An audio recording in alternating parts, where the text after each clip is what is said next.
Doctor வணக்கம் doctor.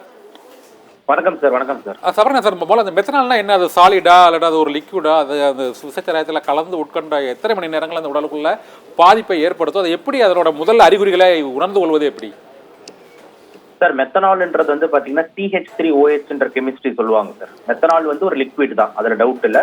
ஆனா volatile liquid, அதாவது கொஞ்ச நேரம் நம்ம ரூம் டெம்பரேச்சர்னா எவாபரேட் ஆகும். அது வந்து நம்ம உட்கொட்டும் போது பாத்தீங்கன்னா ஃபாரன்சிக் மெடிசன் அண்ட் டாக்ஸிகாலஜி புக்ல கிளியரா கொடுத்திருக்க பாயிண்ட் என்னன்னா 10 மில்லி ஆஃப் மெத்தனால் போதுமானது ஒரு கண் பார்வைய தாக்குறதுக்கு. ஓகேங்களா? 60 மில்லி போதுமானது ஒரு உயிரை பறிக்கிறது. ஸோ 10 mlன்றது என்னன்னா ஜஸ்ட் வந்து ஒரு 2 காஃப் சிரப்போட 2 ஸ்பூன் சாப்பிடுற மாதிரி கணக்கு. அந்த 10 ml வந்து கண் பார்வையை போக்கும், 60 ml போதும் உயிரை பறிக்கிறதுக்கு.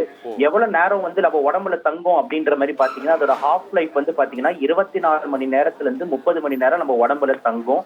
உயிர் போறதுக்கு வந்து பாத்தீங்கன்னா 24 மணி நேரத்துல இருந்து 48 மணி நேரத்துக்கு வந்து உயிரை வந்து பறிக்கிறதுக்கு வாய்ப்பு இருக்கு. இதுதான் மெத்தனால். ஏன் மெத்தனால் வந்து இந்த அளவுக்கு ஒரு கொடுமையா இருக்கு கம்பேர் டு தட் ரொட்டீனா நம்ம கடையில கிடைக்கிற டாஸ்மார்க்ல கிடைக்கிற அனுமதி பெற்ற மதுவுக்கும் இதுக்கும் என்ன வித்தியாசம்னு பார்த்தோம்னா, மெத்தனால் நம்ம வந்து மெத்தில் ஆல்கஹால் பேரு. அதை நம்ம உள்ள குடிச்ச உடனே நம்ம உடம்புல வந்து பாத்தீங்கன்னா ஆல்கஹால் டீஹைட்ரஜனேஸ் சொல்லி ஒரு என்சைம் இருக்கு.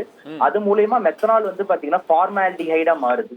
இந்த ஃபார்மால்டிஹைட் வந்து எங்க வந்து யூஸ் பண்றோம் ஜெனரலா பாத்தீங்கன்னா இந்த பாத்ரூம் டிஸ்இன்ஃபெக்டன்ட், அதே மாதிரி இந்த மருத்துவமனையில எல்லாம் பாத்தீங்கன்னா வார்டை கிளீன் பண்ணணும், கிருமிகள் இருந்து போக்கணும் போது ஃபார்மால்டிஹைட் வச்சு வந்து பாத்தீங்கன்னா வந்து பண்ணுவோம் நம்ம பிராங்கோஸ்கோப் சிஸ்டோஸ்கோப்லாம். சோ இந்த ஃபார்மால்டிஹைட் வந்து பாத்தீங்கன்னா அடுத்து வந்து ஆல்டிஹைட் டீஹைட்ரஜனேஸ் என்ற என்சைம்னால ஃபார்மிக் ஆசிடா மாறுது. இந்த ஃபார்மிக் ஆசிட் தான் பாத்தீங்கன்னா நம்ம உடம்புல முழுக்கமான பாய்சனை உண்டாக்குறதுக்கான முக்கியமான காரணமா வந்து இருக்கு. இதுதான் இது உள்ள இருக்கிற கெமிஸ்ட்ரி. ஆனா அந்த எத்தனால் அப்படின்னு சொல்லக்கூடிய அந்த மது வந்து பாத்தீங்கன்னா நம்ம ஜென்ரலா வந்து டாஸ்மார்க்ல மற்ற இடத்துல கிடைக்கிற மது பாத்தீங்கன்னா அது வந்து எத்தனால் எத்தில் ஆல்கஹால், அது உள்ள போய் அசிட்டால்டிஹைட் மற்றும் அசிட்டிக் ஆசிடா மாறுது. இதுதான் மெயின் கெமிஸ்ட்ரி டிஃபரன்ஸ். ஸோ மெத்தனால்ன்றது டோட்டலா வேற ஃப்ரம் எத்தனால். மெத்தனால்ன்றது ஒரு சடன் பாய்சன் மாதிரி 5 ml போதும் கண்ணை பறிக்கிறதுக்கு, 60 ml போதும் உயிரை பறிக்கிறதுக்கு, 24 வந்து 48 மணி நேரத்துக்குள்ள வந்து உயிர் போறதுக்கு வந்து வாய்ப்பு இருக்கு. 30 மணி நேரம் சராசரியா நம்ம உடம்புல தங்கன்றதுதான் இது உள்ள இருக்கிற ஆர்கானிக் கெமிஸ்ட்ரி. டாக்டர், இப்போ வந்து ஒரு பாம்பு கொத்தினா கூட அதனோட விஷத்தை கூட முறிப்பதற்கு கூட அந்த வீணம் வந்து இருக்குது.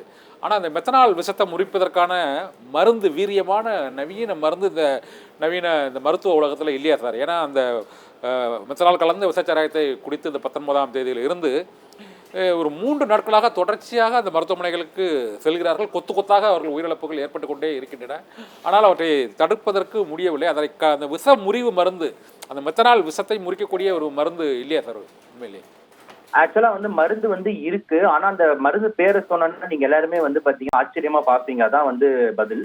மெத்தனாலுக்கு ட்ரீட்மெண்ட்டே என்ன அப்படின்னு பாத்தீங்கன்னா வந்து நல்ல மது தான். ஓகேங்களா? அப்படின்னா என்னன்னா மெத்தனாலுக்கு ட்ரீட்மெண்ட்டே எத்தனால் தான். இதான் பார்மகாலஜி டெக்ஸ்ட் புக் ஆஃப் மெடிசன்ல வந்து எழுதி இருக்கிறது. மெத்தனாலுக்கு ட்ரீட்மெண்ட்டே, மெத்தில் ஆல்கஹாலுக்கு ட்ரீட்மெண்ட்டே எத்தில் ஆல்கஹால் தான். ஏன் எப்படி சார், என்ன சார் ஒரு மருந்து, ஒரு மதுக்கு ஒரு சரக்குக்கு இன்னொரு ட்ரீட்மெண்ட்டே இன்னொரு மதுவா அப்படின்ற மாதிரி எடுத்தோம்னா நம்ம பிரெயின் அப்புறம் நம்ம உறுப்புகள் செல்ஸ் எல்லாமே பாத்தீங்கன்னா மெத்தனால் நம்ம எடுத்துக்கிட்டு அந்த மெத்தனால வந்து உள்ள அப்சார்ப் பண்ணும் போது எத்தனால உள்ள செலுத்தணும்னா அந்த மெத்தனால வெயிட்டிங் லிஸ்ட்ல போட்டுட்டு எத்தனால உள்ள எடுக்க ஆரம்பிக்கும். ஆஸ் எ ரிசல்ட் மெத்தனாலோட பாய்சனிங் வந்து நம்ம தடுக்க முடியும். அப்ப மெத்தனால வந்து அதுக்குள்ள நம்ம டயாலிசிஸோ இல்லைன்னா வந்துட்டு வாட்டர் வாஷ் மாதிரி எக்ஸாம்பிள் சொல்லணும்னா கேஸ்ட்ரிக் லவாஜ்னு சொல்லுவாங்க, அதை பண்ணி நம்ம மெத்தனால வெளியே தள்ளலாம். சோ மெத்தனாலுக்கு மெயின் ட்ரீட்மெண்ட்டே எத்தனால் தான். அதுதான் வந்து கொடுத்துக்கிட்டு இருக்காங்க. இப்ப அது மெத்தனால தாண்டி வந்து திருப்பி வந்து எத்தனால தாண்டி வந்து இன்னொரு மருந்து என்ன இருக்குன்னா வந்து பாத்தீங்கன்னா ஒரு ஆர்ஃபன் ட்ரக்னா அந்த அளவுக்கு எளிமையா வந்து கிடைக்காம பெருசா யூஸ் பண்ணாத ஒரு ட்ரக் இருக்கு. அந்த ட்ரக் தான் என்னன்னு பாத்தீங்கன்னா ஃபோமிபிசோல் அப்படின்னு சொல்லுவாங்க.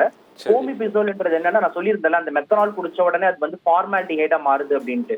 அந்த ஃபார்மால்டிஹைடு வந்து பாத்தீங்கன்னா அந்த ஃபார்மால்டிஹைடை மாத்திர அந்த ஆல்கஹால் டீஹைட்ரஜனேஸ் என்ற என்சைம்ல வந்து பிளாக் பண்ற ஒரு மருந்து. அதான் ஃபோமிபிசோல். இது 2 தான் வந்து பாத்தீங்கன்னா வந்து இந்த விஷத்தை முறிக்கிறது. ஆனா அதுல ரொம்ப முக்கியமான விஷயம் உங்களுக்கு சொல்றேன் பாருங்க.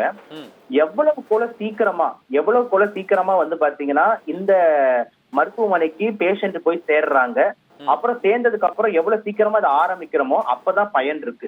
இப்ப நிறைய என்ன சொல்ற நோயாளிகள் வந்து பாத்தீங்கன்னா வீட்டுல வந்து அறிஞ்சிட்டு அடுத்த நாள் காலையில தான் வந்து எனக்கு லைட்டா கொஞ்சம் தலை சுத்தல் இருக்கு, ஐயோ எனக்கு இப்ப வாய் வருது, அப்புறம் கொஞ்ச நாள் கொஞ்சம் கஷாயம் குடிச்சு பார்ப்போம், கொஞ்சம் தண்ணி குடிச்சு பார்ப்போம், கொஞ்சம் படுத்து பார்ப்போம் அப்படின்ட்டு ஒரு மணி நேரம் லேட் பண்ண நம்ம மெத்தனால் செல்ஸ் உள்ள எல்லாம் போயிடுது, பிரெயின் உள்ள போயிடுது, ஹார்ட் உள்ள போயிடுது, லிவர் உள்ள போயிடுது, கிட்னி உள்ள போயிடுது. அப்ப எல்லா உறுப்புகள் உள்ள போனதுக்கு அப்புறம் இந்த போமிபிசோலாவா இருந்தாலும் சரி, அப்புறம் எத்தனாலா இருந்தாலும் சரி, ரெண்டுமே பெரிய அளவுல வேலை செய்யாது. அப்போ எவ்வளவு போல சீக்கிரமா மருத்துவமனைக்கு போறோமோ அப்பதான் இந்த மருந்துங்களோட வேல்யூ வந்து இம்பார்ட்டன்டா வந்து இருக்கு.